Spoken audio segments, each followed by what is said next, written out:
Bonsoir, 8 heures de discussion, où en sommes-nous? Stéphanie, eh bien, les discussions pour la journée sont terminées, ou en tout cas en pause, parce que les deux vice-ministres des Affaires étrangères tiennent actuellement des conférences de presse distinctes.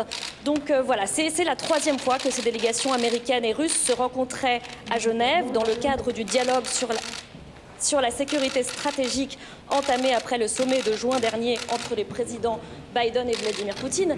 Et donc, sans surprise, il n'y a pas eu beaucoup d'avancées. Le dialogue est difficile entre les deux parties, selon les propos du vice-ministre des Affaires étrangères, Sergueï Ryabkov, qui s'exprime actuellement en ce moment ici, à la mission russe à Genève. Et car il faut dire que le contexte est particulièrement tendu, comme vous l'avez dit, avec la situation en Ukraine, qui continue de cristalliser les désaccords entre les deux pays. Les États-Unis appellent Moscou à retirer les quelques 100 000 militaires postés à la frontière, tandis que la Russie affirme qu'elle ne compte pas envahir l'Ukraine, mais elle dit qu'elle ne fera aucune concession tant que les États-Unis ne s'engagent pas sur une non-expansion de l'OTAN et sur le fait que l'Ukraine n'en fera pas partie. Et c'est un point très important pour le vice-ministre des Affaires étrangères qui l'a répété encore en conférence de presse.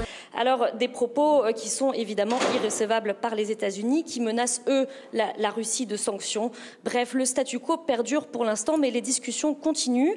Et elles vont aussi continuer à Bruxelles, mercredi à l'OTAN, et à Vienne, ce mercredi, avec l'OSCE.